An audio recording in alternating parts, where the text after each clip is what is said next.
Today's video is all going to be about making buttonholes and sewing on buttons. So we're going to make the buttonholes with our sewing machine, but we're going to sew the buttons on by hand. You'll find the buttons often come with 2 or 4 holes, but the technique's very similar.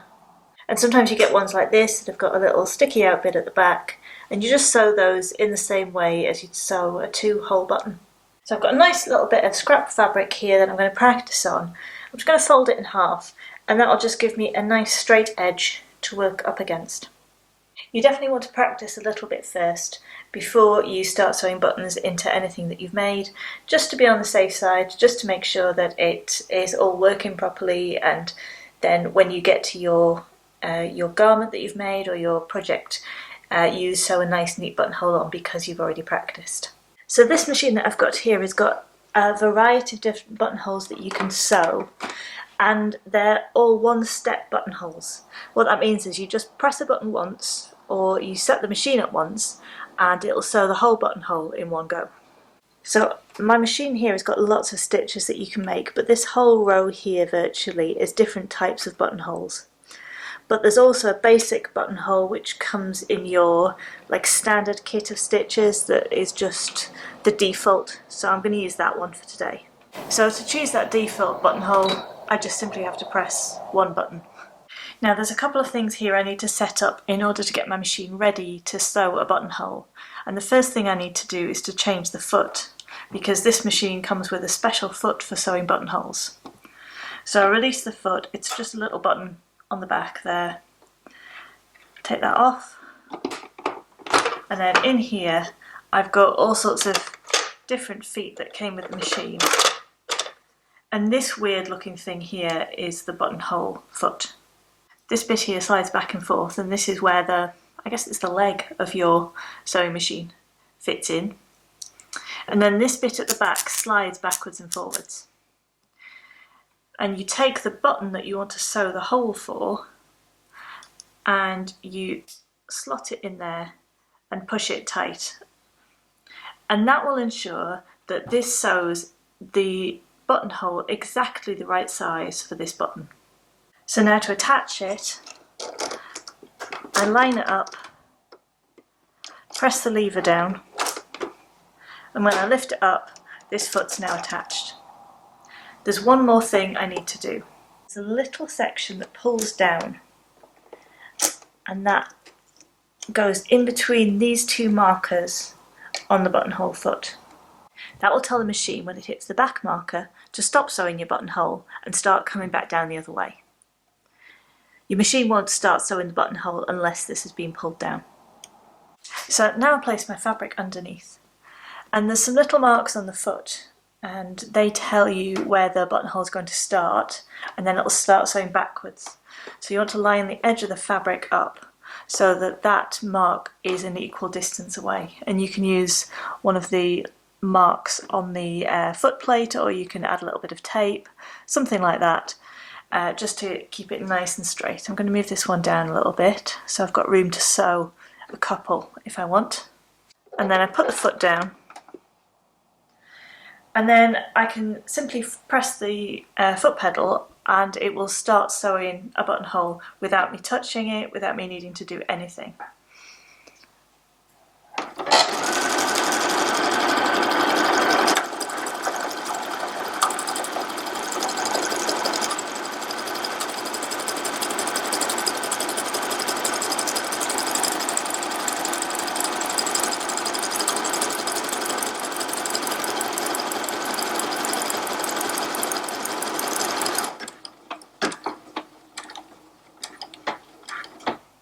And there's the buttonhole that it sewed.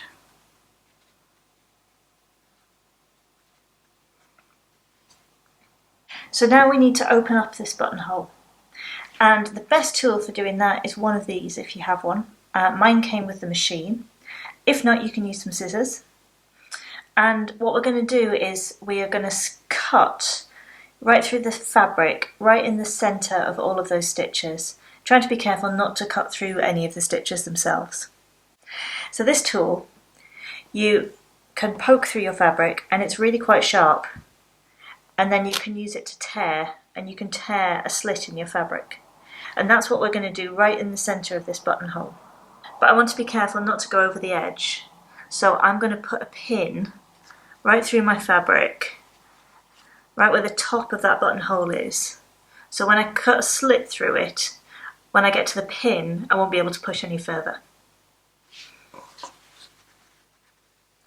So I'm going to poke this through, being careful of my fingers on the other side. And then all I need to do is to hold the fabric and pull. And then I've got to the pin, I can't pull any further. And there's my buttonhole.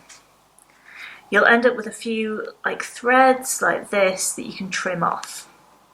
So then you can just check that your button goes all the way through the hole, and if it does, you've cut out enough. So this machine doesn't have anything quite as exciting as a one-step buttonhole. This one has a 4-step buttonhole, and it's got actually 3 different settings on the dial here that are for buttonholes. So I use these options here to set my buttonhole. So this one goes backwards and up the right hand side of your buttonhole. This one you use at the top and the bottom, and that sews just lots of long threads on top of one another. It's called a bar tack. And then this one sews back down the other side of your buttonhole.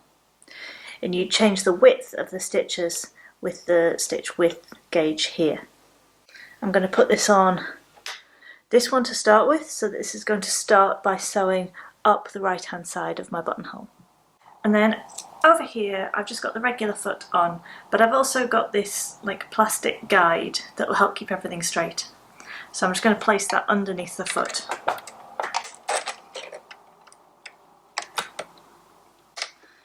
Now that's got some little marks at the side, and then you can use those to guide you with how long you want your buttonhole to be. Make sure that if you're doing several, you make them all the same length by going to the same point on here. And then when I sew, it's going to sew a little zigzag stitch that goes backwards from this point.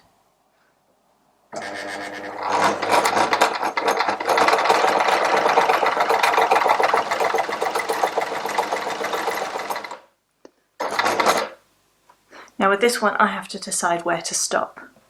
So I can use my button as a guide to see if I think it looks big enough, and I think it does. So now I'll switch my wheel to the one that's a bar tack, and that will go across the top. We'll sew that a few times, and then we'll switch it again and we'll come back down the other side of the buttonhole.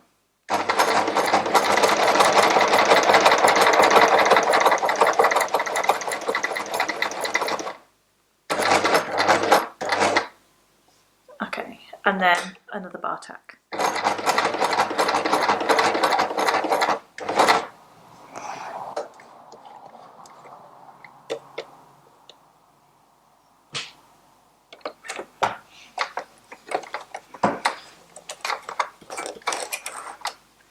And then this is what the buttonhole looks like.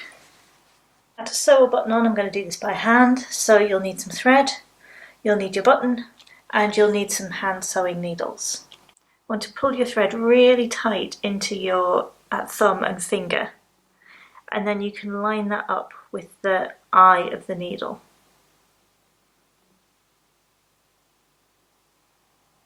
And just give it a little push.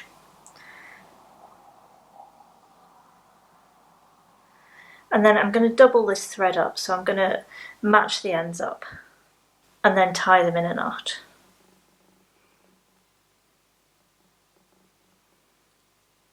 So decide where on my fabric I want to sew my button, and you can make a little mark, and that can help guide your needle. I'm going to come up from underneath, so that knot is on the back of the fabric, and I'm just going to make a single stitch here, and that'll just make sure it's really nice and secure.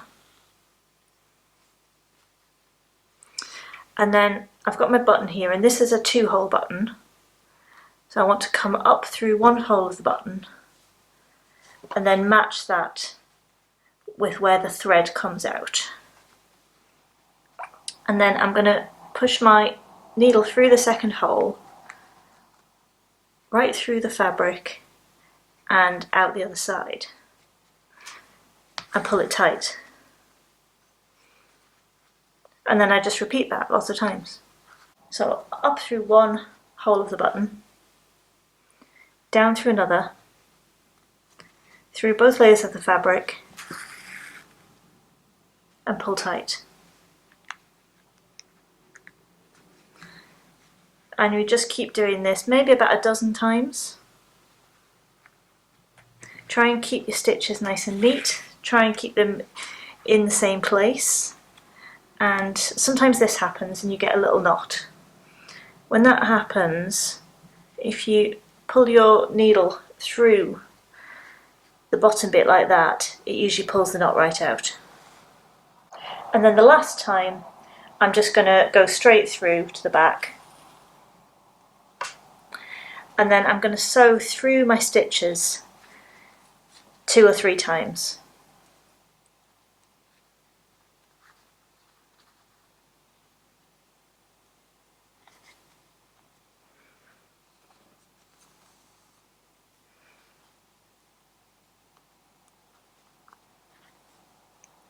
And then I can sew a little slip knot where I pull the needle through the loop of thread and just snip off the excess. And there's my button.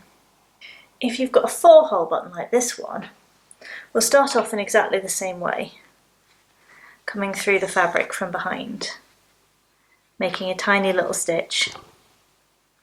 And then when I come up through one hole of the button, I want to go back down through the opposite hole.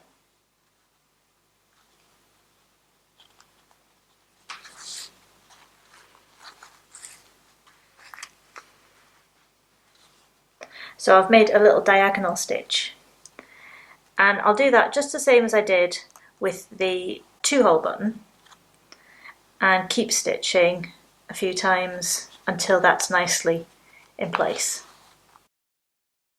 And then when I've got enough stitches going one way, I start by coming up through one of the other holes in the button and working diagonally. And then the final time you go right through to the back and finish it off in the same way, sewing through those stitches on the back.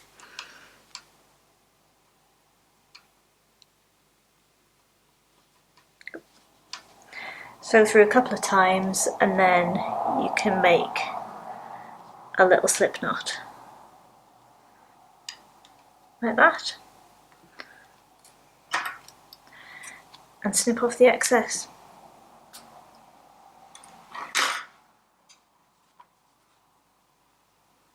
So now we've got 2 buttons very firmly attached. So thanks so much for watching. I really hope that was useful. And if you've got any questions, do leave them down below. If you liked the video, please press the thumbs up button. It really helps me out. And if you want to see more things like this, then do subscribe. And I look forward to seeing you in the next one. Thanks, bye!